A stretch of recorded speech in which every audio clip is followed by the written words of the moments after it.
Welcome to another episode of Life in Bloom with Jess, where I sit down with the incredible women in my life, having honest, intimate conversations rooted in their personal journeys.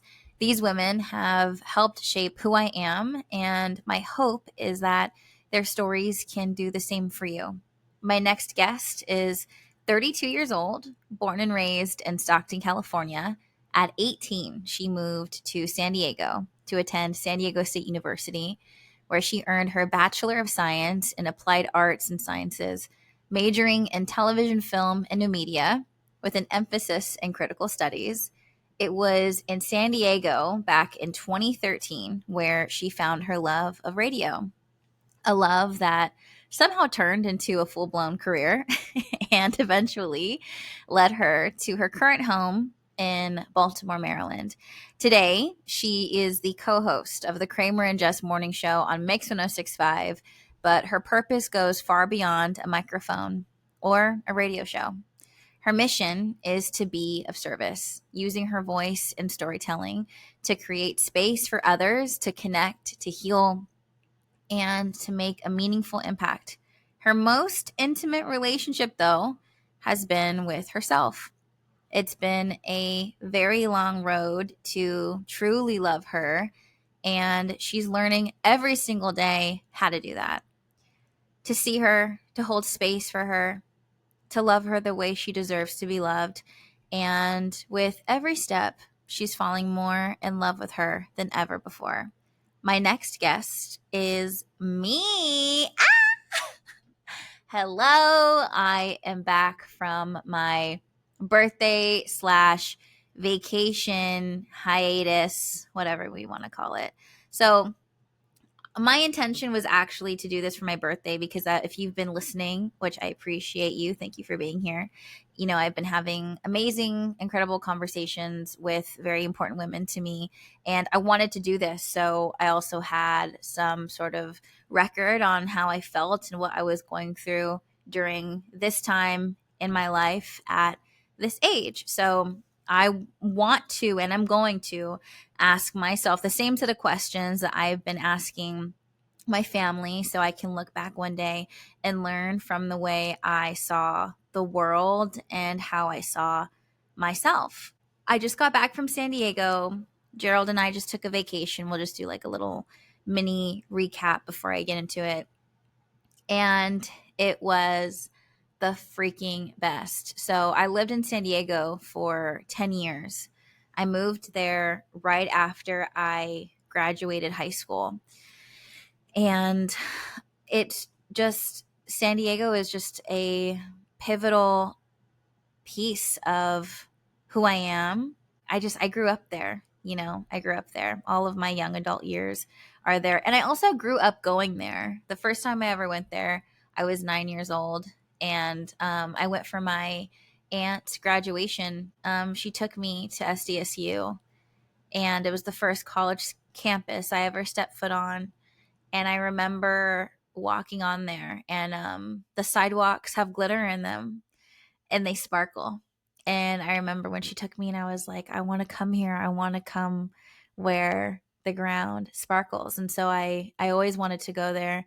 And it was a goal of mine to go to college there at some point. So, yeah, San Diego will always hold a special place in my heart. And it feels like another home to me. And we hadn't been there in about 5 years. It's hard to go back to San Diego because most of our family is in Stockton in Northern California, and Stockton's about like 8 hours away from San Diego for people who aren't familiar with the area. 6 hours if you're my dad or uncle driving, but you know what I mean. And so it's hard to get there. We had a friend get married, and we were able to see a bunch of friends and be with my aunt and my uncle and my nieces and just go to all of our favorite places, eat our favorite food, like drink our favorite coffee, just like all of our spots are still there. And it was just the most incredible vacation ever. And now I am currently in, I call them the happy sads. It's like you're happy because you're like I feel filled up with like love and everything that we had been missing a lot of, just being so far from home. But then when you get back and you're so far away from your family and from the people that make you feel like you and from a place where you feel like you're depressed as fuck. So we always go through like our little sad time. Yeah, we're like down bad, but it was like literally the best vacation ever. Okay, so let's get into it. How would you describe yourself in 3 words? I would say I am passionate, grounded, and heartfelt. Yeah, that's what I would say. Who is one of the most influential women in your life and why? And what's one of the most important lessons she's taught you? It's definitely my mom. She's just the strongest person I've witnessed in real life.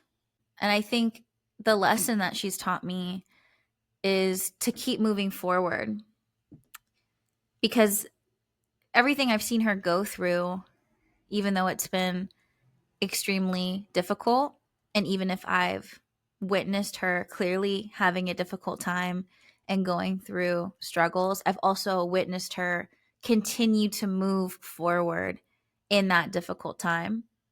And that's a hard thing to do. I have very vivid memories of like watching my mom work multiple jobs when it was just her and I, and like her taking me on house calls when she was doing like hair and nails and facials in people's houses and stuff like that, and just always creating a life for her and a life for me in the best way that she could. And my grit comes from my mom for sure. What's something you were afraid to do but happy you did it in the end? Moving here. Yeah. Moving to Baltimore is actually really fucking crazy. Um it's weird. Like, it's weird that I'm this far away from my family. Like, if you know me and you know my family and you know me to my core, it's almost like unnatural for me to be this far away from like my home. It's really fucking weird. There's no one else that's this fucking far away. So that's crazy. It is really crazy. The craziest thing was just taking a chance on an opportunity to see if this was going to work out, and kind of giving myself that freedom and like believing in myself. And also I think it's so easy to like tell others like, you deserve this, you deserve that, you know? And when it comes to you, I remember just kind of like sitting when I got the opportunity and had the chance to move to Baltimore for the show. And at first I was just kind of like, I couldn't imagine myself anywhere else than San Diego and like the life that I was living there and the situation that I was in. And I think it's just because I couldn't like see it. I didn't think it would be possible for me ever. And I actually, growing up, have always wanted to live on the East Coast. But again, I just never thought I would ever make it out here in my life. And so when I had the opportunity, I was just kind of like, why don't I deserve to see if it works out, like, for myself? Like, why wouldn't I give myself that chance? The reason why I'm happy that I did it is because the amount of growth that I've gone through and the confidence that I have in myself and my decisions and making my own decisions is a direct result of this experience. And I owe that to this experience. And another reason why I'm really happy I did it is because this move brought Gerald and I so close and made our relationship so strong. And the way that we communicate with each other and lean on each other, like making that big of a leap of faith together, it's gonna make or break you. And it only made us stronger. And I and like the pace of how everything happened, and having and being forced to like figure things out on our own and together and everything like that. That's because of this. That's because we decided to do this together, and I'm really thankful for that, and I will always be thankful for that. When you're having a bad day, or if you're in a bad mental space, how do you lift yourself up? Is there a ritual or practice you recommend? Music is huge for me. Music is such a big part of my upbringing. It's so important to my family. It's how we bond. And so if like there's certain songs that can make me feel I'm in a different place or a different time.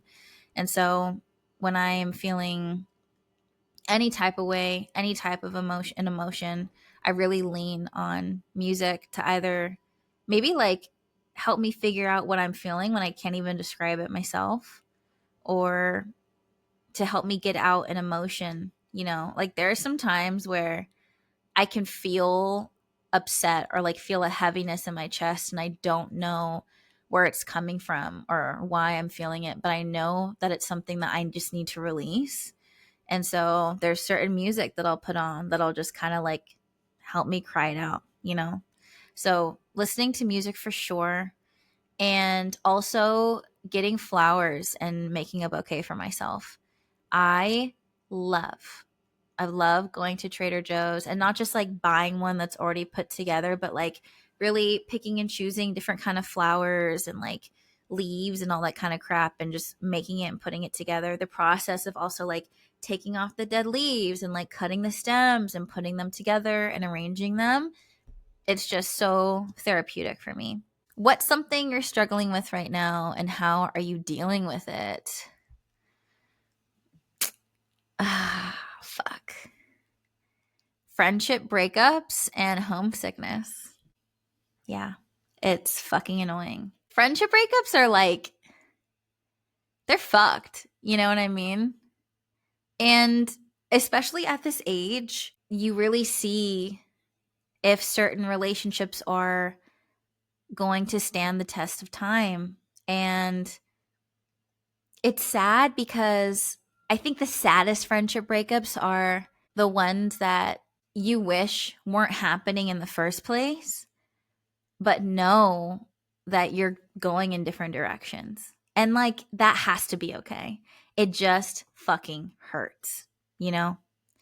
And I also think that there's certain things that you're never going to get an apology for, whether like even just when it comes to like friendship breakups or with anything, or like when you have to separate yourself from someone. Like sometimes like people are just never going to see your perspective, and they're not going to see where you're coming from, because like that means they have to take accountability for themselves. And not everyone wants to do that. And not everybody has to do that either. And I do think that like friendship breakups hurt differently because a lot of the times, like you've known that person longer at like different phases of your life. So that's something that I'm going through and kind of like mourning and letting go. How am I dealing with it? I'm trying to handle it differently, and I'll say not only with this situation, but any sort of like hardship or whatever when it comes to a situation or people. Something that I'm just trying to apply in my life and have been doing more of is walking away without feeling the need to try to prove someone wrong or try to make someone see where you're coming from. I think it helps protect your peace a lot. Okay, so this is how I'm talking to myself, just to give you an insight, right? So with these situations, things I've been saying to myself, like my inner dialogue as I'm working through this, is they have every right to be who they are and who they want to be and how they want to live their life. And if they can't see what they've done to me or don't want to see what they've done to me, what kind of friend I've been, like what kind of love I've shown them, how much I've loved them, like that's okay. Like that's their right. Like who am I to tell them what they should find important and like what they and who they should prioritize? For a minute it was very much like I've loved them in this way. So much of our friendship has been like this. Like shouldn't they be this way for me? But now when I think about it that way, or even when I say things like that, that feels a little icky to me, almost like transactional in a way. Like, I don't want to feel like, well, because I've treated you this way, shouldn't you treat me this way? I want it to be like, I want you to want to be there for me in a certain way because you want to, not because I'm telling you you have to or because you feel obligated to. You know what I mean? So that's kind of been helping me get through this process of I don't have a right to tell you how to do shit. And just as much freedom as you have to do whatever you're going to do and how you're going to be or whatever, I also deserve that right to pick and choose how much energy I want to share and how much I of myself that I want to share. I think that's something that's been helping me a lot too, where I've done a lot of reflection and looking back, and like I find myself withholding myself and how much I give more because I understand how valuable that is, and I have a right to decide who I want to share that with, you know. So I think that's been helping me a lot. What are you doing for yourself that brings you joy, and how do you fill your own cup? This podcast actually, this podcast has been a creative outlet for me to where I feel like the most me that I've felt in a really long time. And I was like searching for that before I started this. And once I did, it helped a lot because I was having the kind of conversations that I wanted to have with the people that I wanted to have them with. And as far as like, how do I deal with homesickness? This has helped that too because I'm talking to my family and I'm having that conversation, and then after I'm like editing it and I'm listening to it again, and then I can also listen to it whenever I want, or I can watch it for whenever I want. So, and that was part of the reason why I created this podcast, not only because I was in need of something and I was struggling for a minute, truly, to be honest, and this has helped so much with that. And I also wanted something to have for me and my family. And the biggest reason why I wanted to have it on record and to have video of it is because I lost my papa in 2011, my grandpa. And that was the biggest loss I've ever experienced to date, and the biggest loss my family has experienced. And that's just something that we still deal with. We were just all so close, and he is such a massive part of our life and our family. And he was my best friend, and I can't remember the sound of his voice. And I hate that. I hate that I can't remember the sound of his voice. And I don't have any like videos of him.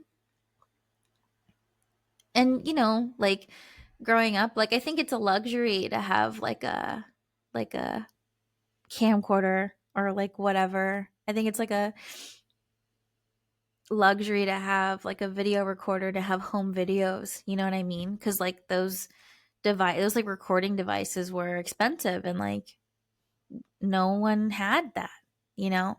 We have some photos and everything like that, but I wish I had more videos of him in ways that I could see him and I could hear him. So it was very important to me to have like a conversation like this with my mom, with my sister, with my aunt. So I'm eventually going to have these kind of conversations with my dad and my uncles and stuff like that. Just something that I can have for myself and I can also share within us.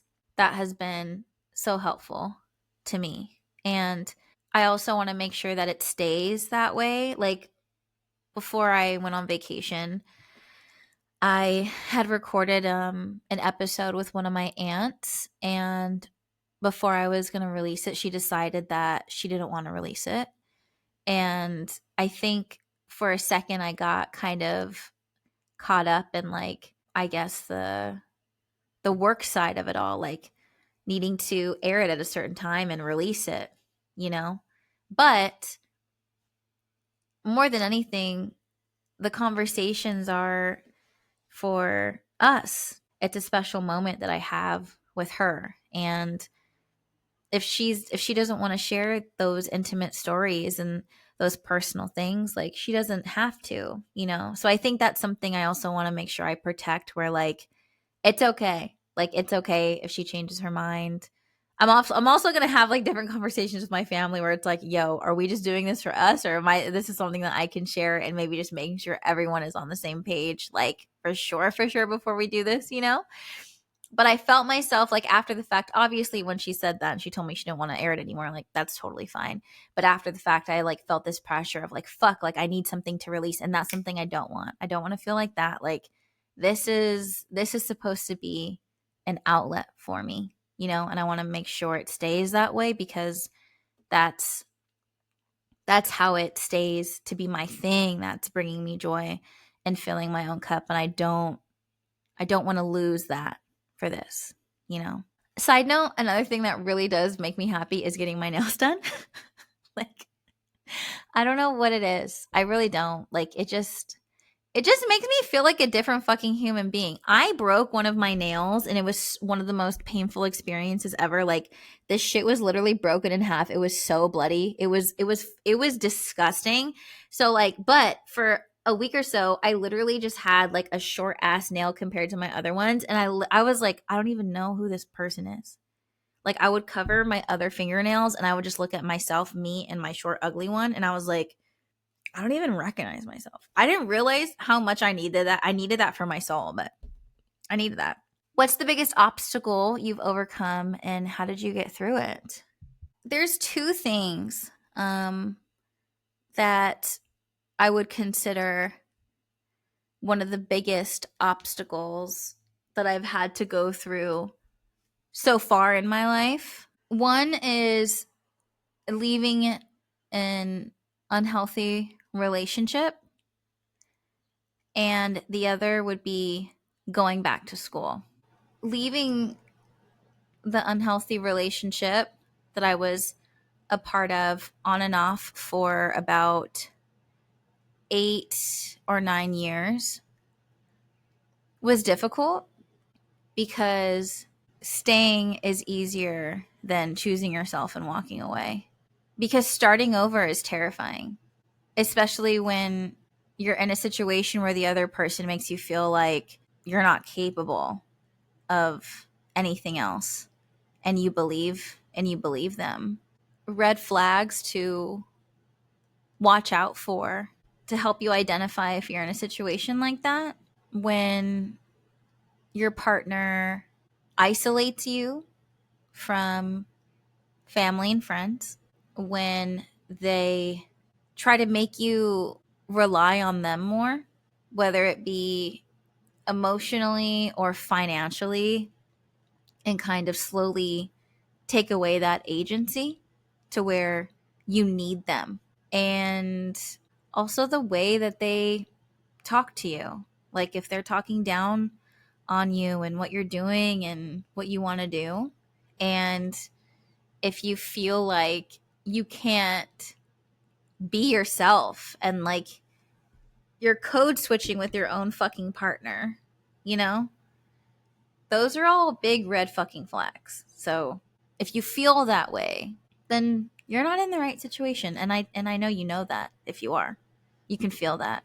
It's hard when you're in kind of like this unhealthy, traumatic situation, because oftentimes you feel like you don't have a way out, and you can't imagine getting yourself out of that situation. You don't know how you're going to get yourself out of that situation. And I guess the answer is like, how do you get through it?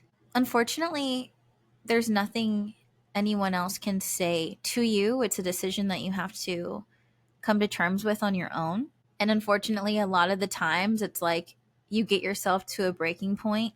But I think more than anything, maybe if there's a way I can describe it, is just actually being honest with yourself.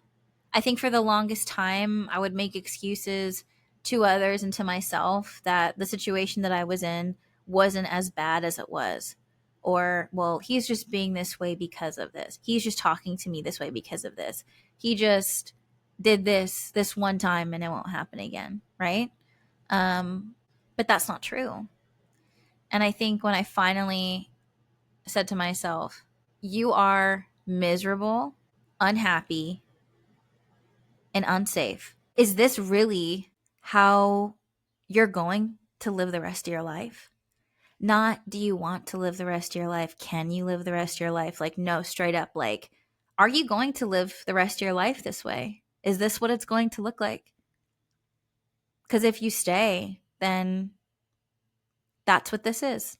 And it was like, fuck, like it was scary because I was like, holy fuck, like,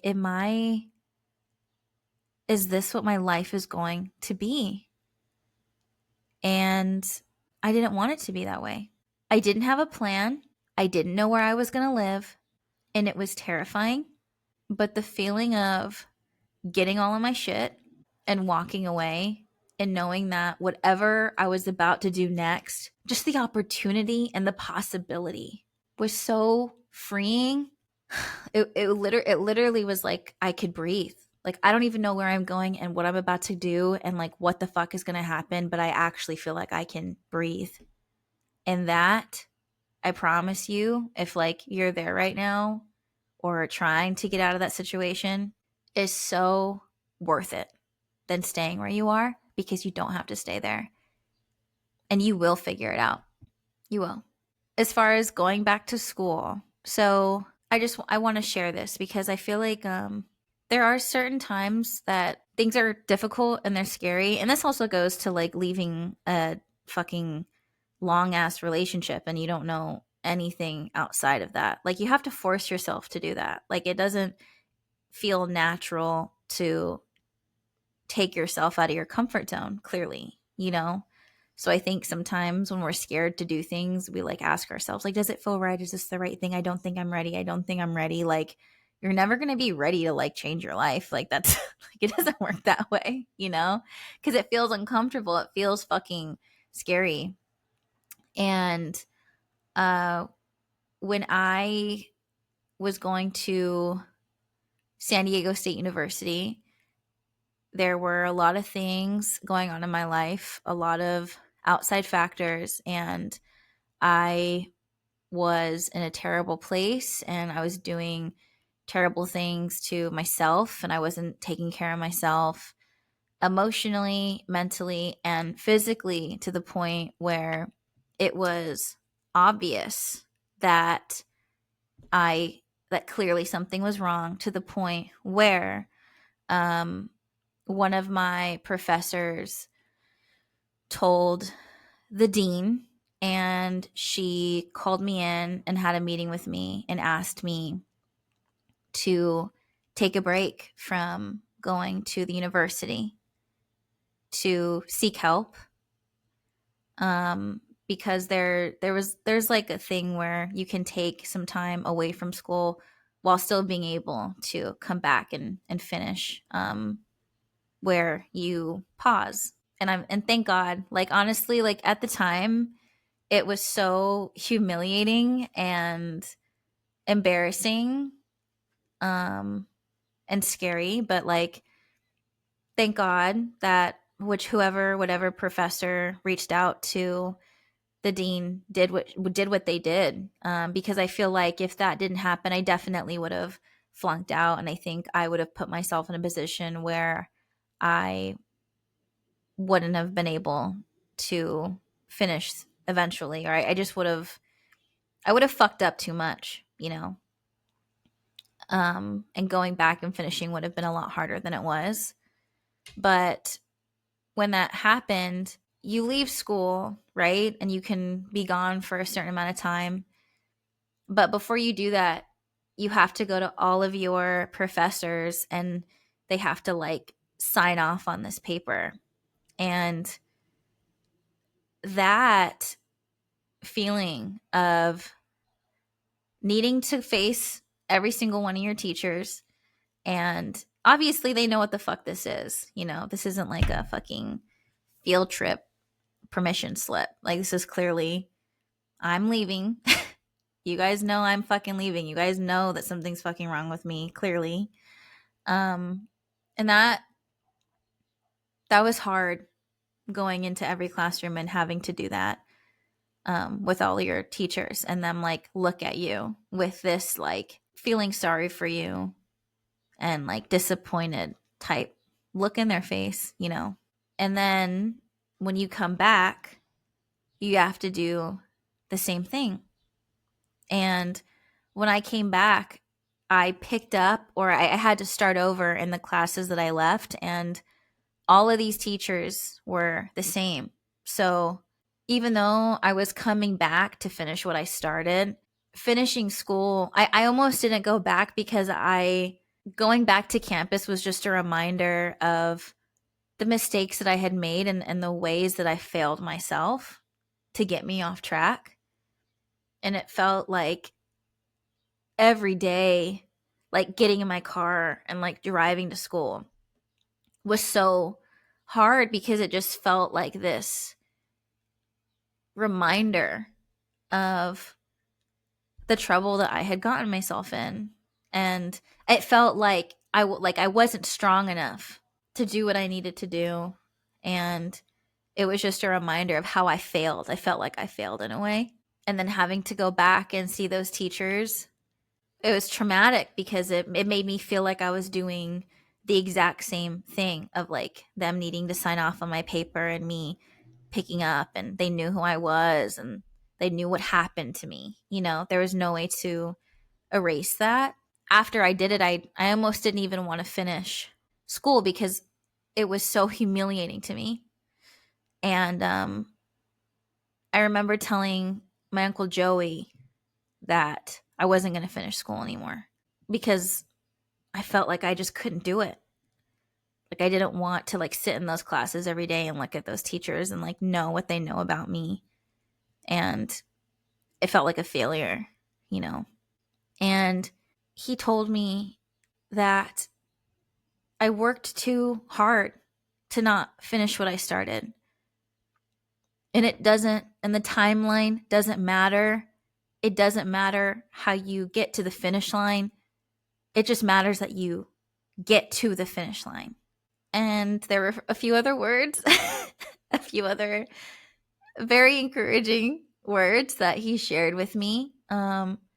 He just told me, he's like, you just have to check the box. I promise you that if you quit now, you're going to regret it and you're not going to go back. And I'm glad that I did. The motivation or the purpose, I think I lost sight of that. And I think it became more of something I felt like I was supposed to do for my parents than me. And that whole thing kind of gets clouded. But what I took from it and overcoming that obstacle, and the reason why I'm happy that I did, is because thinking about it now, like if I was sitting here and I didn't finish, I know that I would be heartbroken if I felt like I allowed what happened to me or what others did to me take away my ability to finish something that I started that was mine. So I think I just wanted to share that, because I think sometimes it's easy to allow the things that have happened to us dictate our life and keep us from doing the things that we want to do, and having the life that we want, and accomplishing things. And we convince ourselves that we can't. But it wasn't easy, like up until the very last day. Like I also don't want to pretend like even after the fact, even after I got this like very kick in the ass kind of conversation from my uncle that it was fucking fine. It wasn't. Every day was difficult up until my very last final. Every day I had to like give myself a pep talk to go there. Even walking on campus was really hard at times. But looking back now, I'm so thankful. I pushed myself to finish that for me. When you have to be around someone you don't like, whether it be at work, at school, someone in your family, how do you protect your peace? I think a lot of it is just kind of accepting people for where they're at. That's another thing that's like I'm really trying to honor in my life is accepting people for who they are and where they're at and just being okay with that and acting accordingly as far as how much can I allow that in my life? How much do I want to allow that in my life? I'm allowed to set boundaries. I'm allowed to say how much I can and able to handle to be around a certain person, and what I expect out of them, is realistic. And that has helped me a lot in a lot of different areas, to be honest. How long have you been married? We just celebrated a year of marriage last month, which is crazy because it doesn't feel like that at all. Can you talk about your origin story? I still get questions as to why we call Gerald Garage Boy on the show. Our story is so interesting because there's so many moments that we could have met, but we didn't. And thank God, because I think everything is and I said this in my vows because I believe it. I truly believe our relationship and everything has been God's timing, because if I would have met him any second before I did, it just would not have. I really don't think it would have worked out in the way that it did. So both Gerald and I are from Stockton. We share the same hometown. And he went to elementary school and middle school with all the friends that I made in high school. And he was actually supposed to go to the same high school that I went to. We were both there on eighth grade day, and like we have like exchanged stories on like being at St. Mary's and like doing all these different activities that they had all the eighth graders do and like all these kinds of things. And so and he was actually like he was literally registered to go to the same high school as me. And last minute, it didn't work out. And he ended up moving to Alaska with his mom and where a lot of his family is. So instead of going to St. Mary's, where we would have met in high school, he moved to Alaska. Now, because basically all the kids he grew up with went to St. Mary's, I would hear of Gerald, especially like around summertime, because everyone would be like, oh, like Gerald's in town, whatever. And I would feel left out because I was like the only kid that didn't go to the same school as all of them. So it was just kind of like he knew all of my friends, you know what I mean? And so if he was in town or something like that, or if like everyone was getting together to like hang out with him, like I wouldn't go. And actually, I have this like faint memory. I actually think I saw him running down one of the hallways in our high school with like two other people that we knew, because he like came to the school that day for whatever reason, which is like so dumb, so annoying. So there's that, right? I moved to San Diego, and Gerald actually moved to San Diego as well and lived there for 2 years. And so we actually were in San Diego at the same time, but we never met. And we've exchanged stories as well and compared, like knowing that we were actually going out to the same places at the same time. Like Johnny V's and PB on Thursday nights for Asian night. We were both going there. We were both going to PB Bar and Grill. Like we were both going to Analog downtown illegally because we weren't 21. Like all this shit, right? So that's fucking crazy.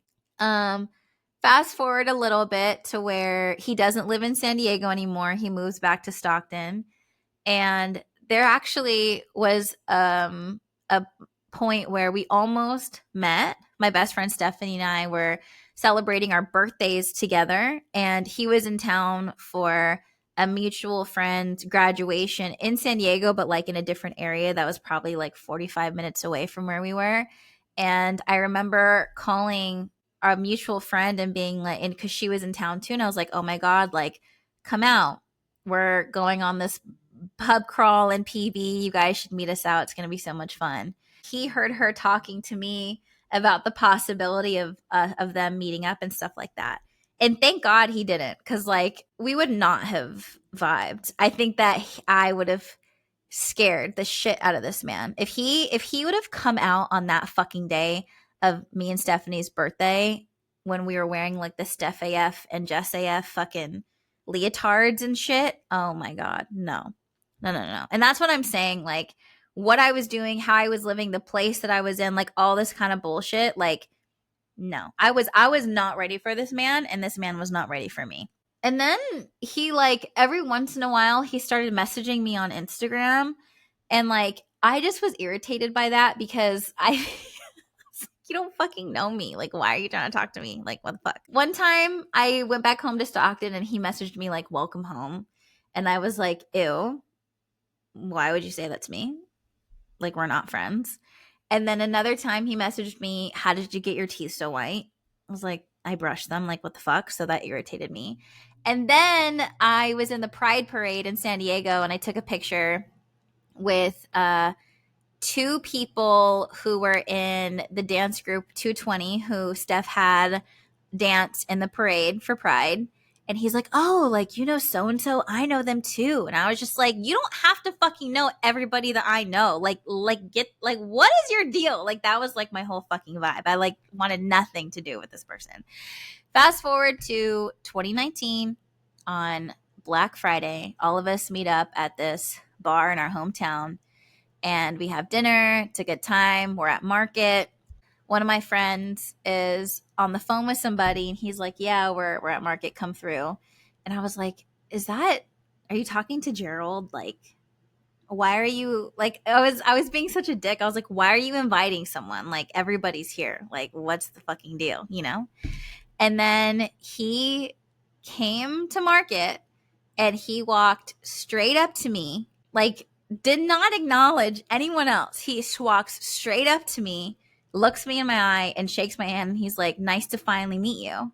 I'm Gerald. And I was like, oh my God, I'm in love with this man. Like, I fell in love. I felt like, I swear to God, it really did feel like love at first sight. It was weird. It was so weird. Like, I like even thinking about it now, I was so, like, I could not control myself in a way that I was so nervous. I was so fucking nervous. Like, there was a point where like he sat next to me and I just looked at the ground. Like, I couldn't handle being next to him. And I've always been like very weird when it has come to like talking to guys or even like growing up and like talking to boys. I was just very much like, ew, like it can't, like, don't talk to me, you know? And I have never felt that nervous before. I had never had that feeling before ever. And that night, everyone came back to my parents' house, and the next day was my mom's birthday party, and I just invited everybody, and he was there. So I was like, I mean, if you want to come to my mom's birthday party, you can come, you know? And I wouldn't give him my number. I wanted him to give me his number so I didn't feel like I was like waiting to hear from him. I don't know. I don't fucking know. And that night, I had a dream about, I had a sex dream about him. I was like, I remember waking up and I was like, and that has never happened to me. I woke up and I was freaking the fuck out. I was like, what the fuck was that? And then I texted him about coming to my mom's birthday. He actually came to the bar that all my family was at. So he came to the bar where it's like my mom's birthday, all of our family friends are there. That's it. And he showed up, and I was like, there. I was shocked because I'm like, there's no fucking way. Like, because I mean, we had just met each other literally yesterday, and here he is with all of my family and friends, and he was there. And then we low key kind of abducted him because I don't think he understood the fact that like we were driving back to my house after the bar. I think he just thought we were going somewhere to smoke, but he was in the car, so he's like, fuck it, whatever.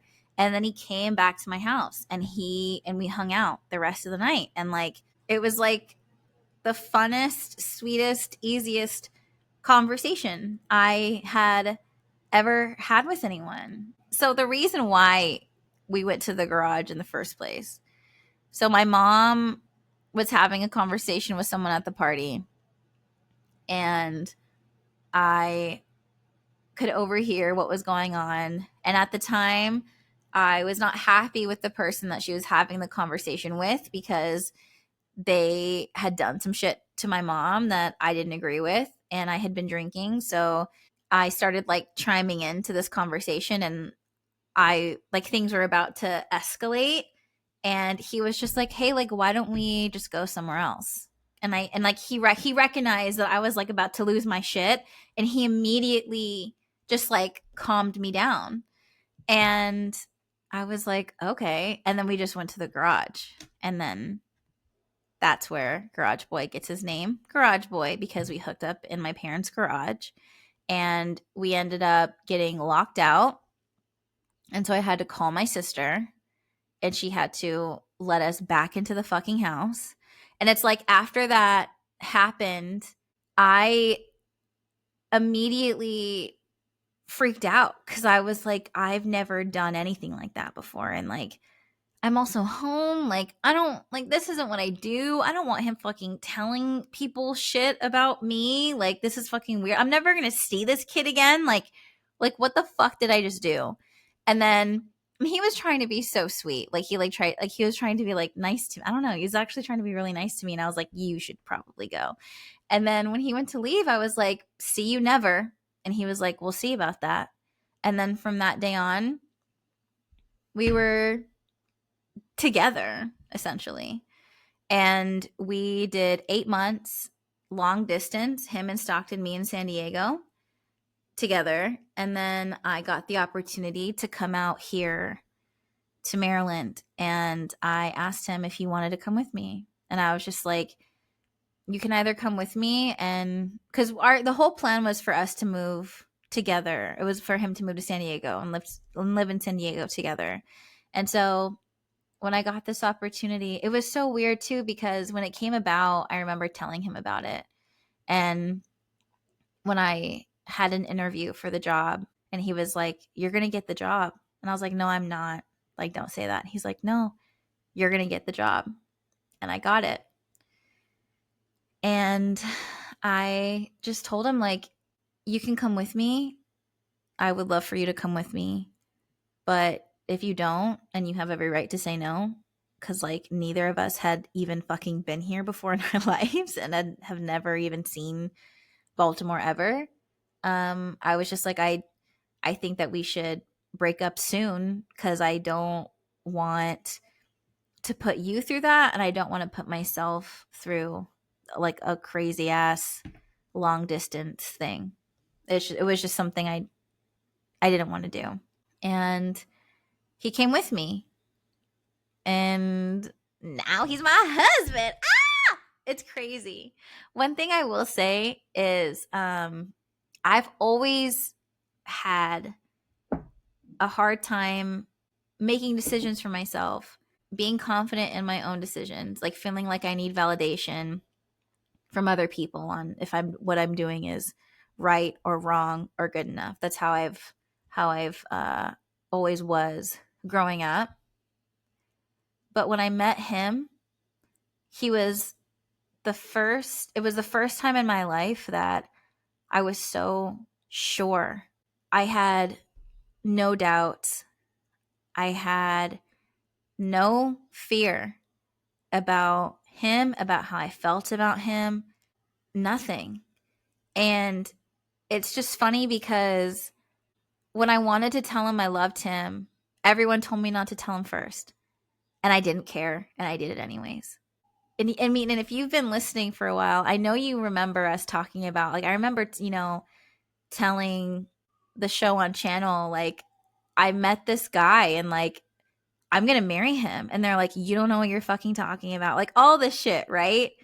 And I knew it. Like, I just knew. Even the first time I kissed him, it really felt like this slow motion, out of body experience. Like, I had never felt that with anyone before in my entire life. And when I wanted him to come with me to Maryland, everyone told me that it was a bad idea, that it was too soon, that it wasn't going to work out, all of this shit. And I didn't believe them. When it's come to him and anything that's concerned him, everything has always felt so sure and right. And I've never had to question it. And I've never felt that secure in anything else. Like, I'd never had to question myself, and I never felt like I needed to turn to anyone when it came to him. Do you have any marriage advice? The most important piece of marriage advice I would give now, 1 year in, is to not sweep anything under the rug. No matter how big or small. Like, do not sweep anything under the rug. There's no point. There's not, because it's going to turn into something that it doesn't have to be. That man knows how I feel the moment I wake up to the minute I go to sleep. He does, about everything and anything. And even if it's like a small thing or whatever, I just, like, no matter what, just tell your partner what's going on. What's something you wish someone told you about marriage before you got married? I wish that someone would have told me that there are things that you have to figure out on your own as a married couple, just between the two of you as partners. And you can't talk about to someone else just because they're not ever truly going to understand the situation or the perspective. And also because it's not theirs to understand. Like, you just have to figure some shit out between the two of you. And that can be isolating. Like, it can be isolating when you're going through the thick of it. But you come out so much stronger on the other side. I think that's something I wish someone would have told me. What's something you've learned from your partner? I think the biggest thing I've learned from Gerald is patience. And that's just because his thought process on things is very intentional. He's intentional with his words. He's intentional with the way he moves through his life. And that requires time. And I think for me, as someone that never thinks before I speak, is like, it's weird. At first I'm like, hello, is this thing on? Like, did you hear me? And he did. He's just fucking thinking about what he wants to say. Like, damn, like, yeah. And that has been such a huge thing that, like, I also try to apply to myself, to where, like, just breathe, slow down, don't react on emotion right away. And that has been very helpful. And something else that he's helped me and taught me is just not allowing things to consume me so much. Like, a lot of the mindset that I have, that I've kind of shared about, like, accepting, like, that's that, and it is what it is. That's from him. And that's helped me so much, because he's had to walk me through, like, anxiety attacks and, like, spiraling over situations and family and friends and stuff like that. And it doesn't have to get to that point. Like, you don't have to allow people to bring that out of you. You can, but you don't have to. And he's helped me a lot with that. How has marriage changed you? It's made me the best version of myself that I've ever been. And he's helped me love myself more. I feel like the longer I've been with him and when I'm with him, the weirder I am. It's almost like the most purest version of myself that I'm finding again. Like this childlike version of myself that he brings out of me. I guess I feel comfortable and accepted and safe to be that way around him. And he loves every version of me. And it makes me feel more comfortable in my own skin.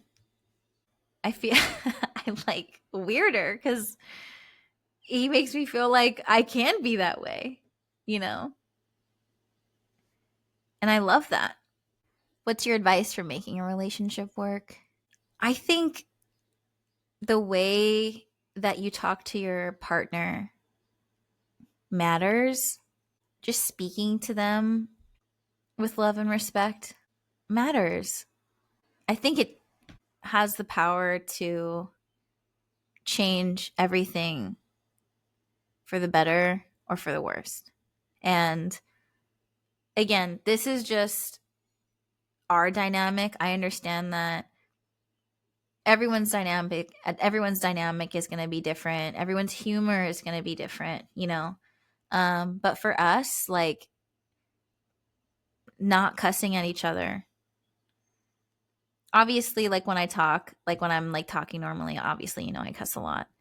That's so different versus being like, fuck you, or why would you fucking do that, or that's fucking stupid, or like shit like that. You know what I mean? Like, we don't talk like that to each other. And that's something that we have implemented because of our own experiences, or what we've either been through ourselves, or what we've seen growing up. And I think that matters.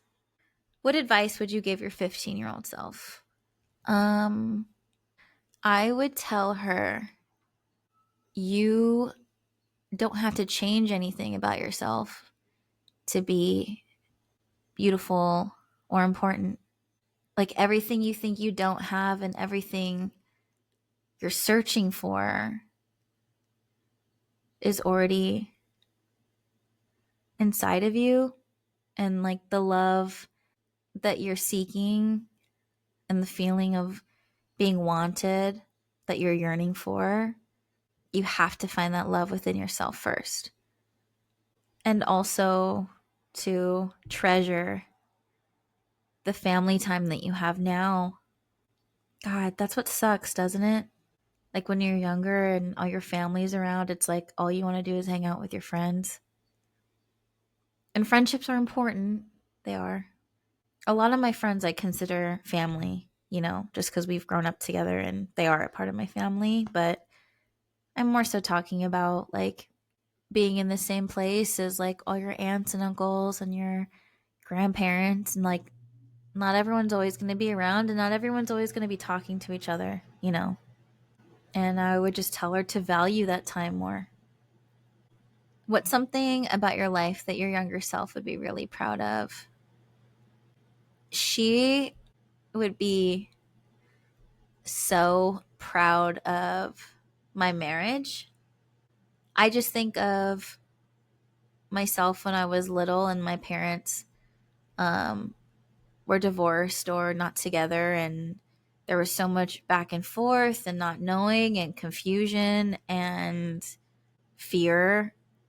I think of what that meant, what a relationship was, and what it was supposed to look like, and not understanding what was happening and why it was happening, and being scared to have to go through that.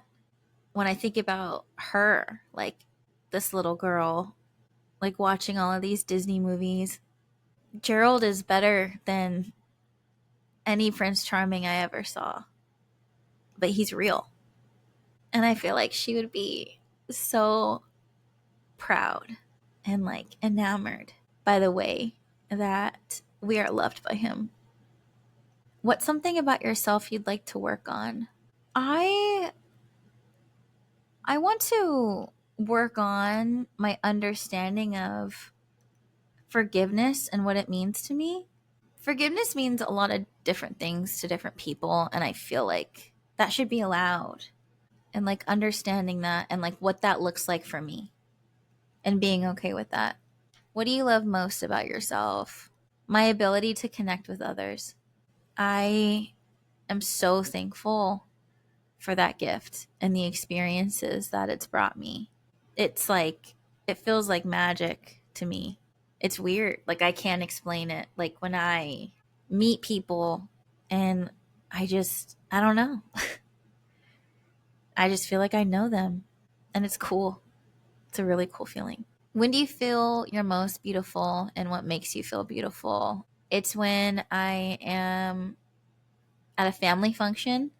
It's at the end of the night when all of us have like changed into our comfy cozies and my face is clean and my hair's up and we're all dancing and singing together in whatever living room we're in. And it's because I am the most authentic version of myself, surrounded by the people who know me the best and who love me. And they're my favorite people in the world.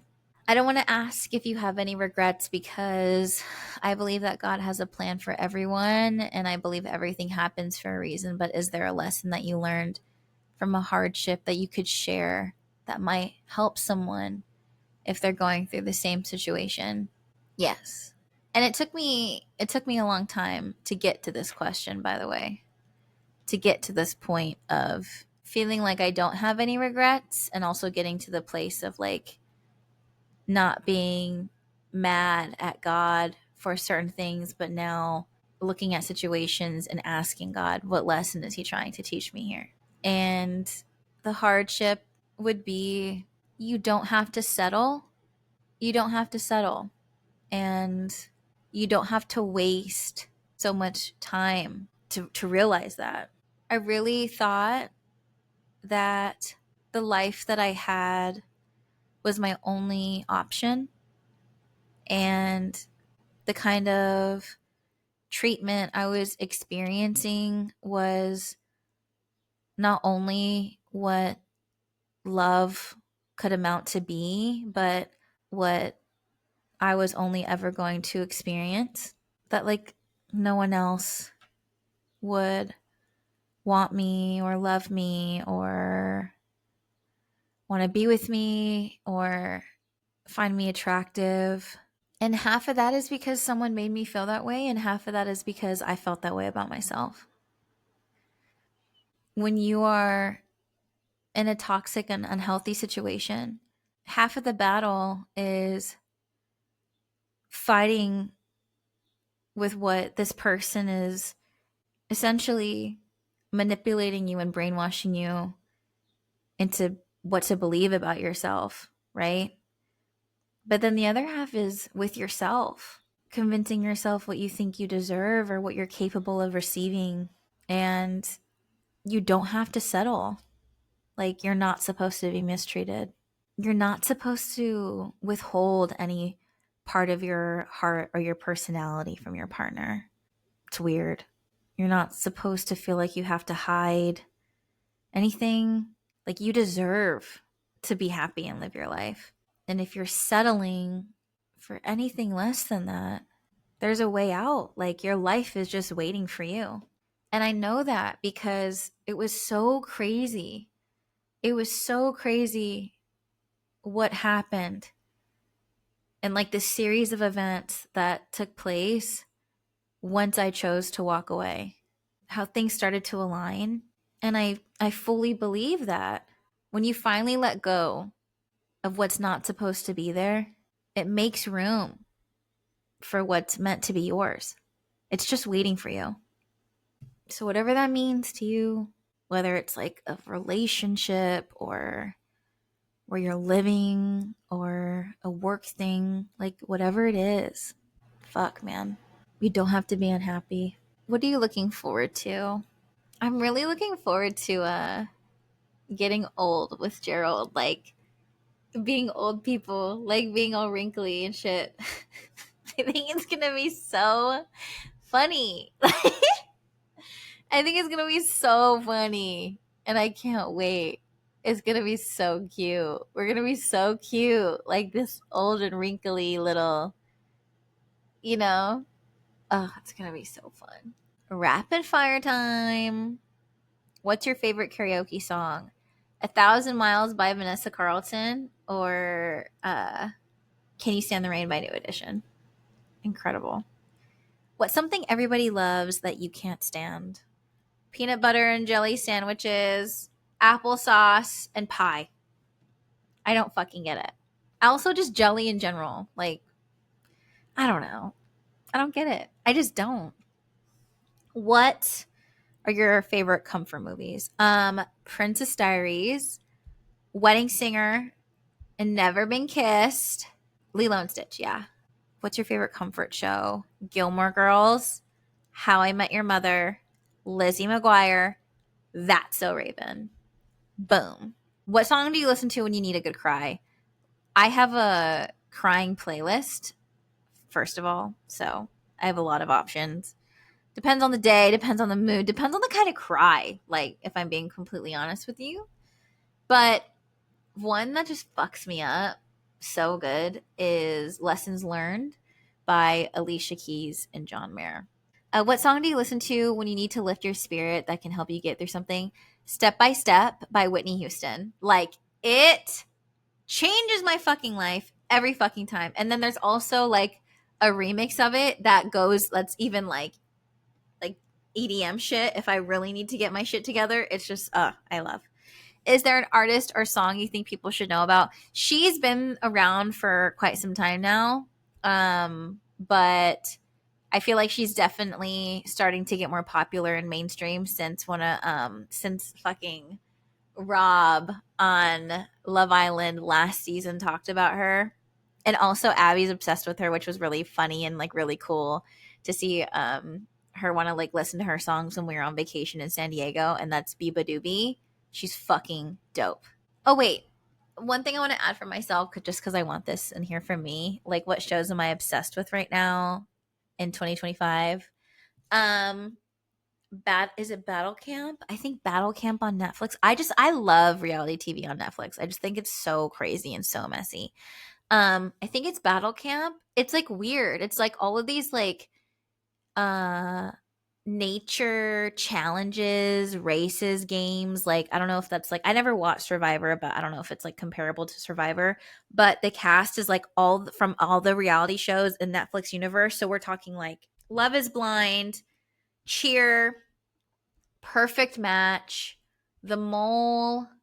What else? Just a bunch of shit. I love it. Love Island season 7 right now. It's good. Oh, Forever on Netflix. Yeah, this just came out. I was fucking obsessed. Oh my God. Like, honestly, one of the best series that's come out in a really long time. And the music on that show, like from top to bottom, immaculate. Like, immaculate. Okay, last question. Do you have a non-conventional hack you could share? Y'all know I've been saying this every single episode, and that is blow drying my eyelashes. It works. Don't knock it till you try it. Be careful. You know, I don't want you to do harm to your eyeballs, but it works for me. Well, that's it. Thank you so much for listening. Thank you so much if you've been listening to a few of the episodes so far. Took a little break for summer. I'm going with the flow with this because I want this to stay as like my thing that makes me happy and that fills my cup, you know? And so like I'm not going to be crazy. At first I was like excited and trying to like get a schedule going on with all my family and shit, but like because I'm dealing with my family, I have to remember it's my family, so I'm on family time. So if it works out, when it works out, it'll get posted when it gets posted. I am really excited because obviously like this is to begin with. I wanted to chat with the women in my family, but I am going to be chatting with the men in my family as well. My dad is dying to get on, so we'll we'll make that happen soon. But I just wanted to take the time to say I appreciate you for being here. I appreciate you for being along this journey that's gotten me to this point, and for allowing me to have this space, and for giving me the time to get to know me in this space. And I really appreciate that.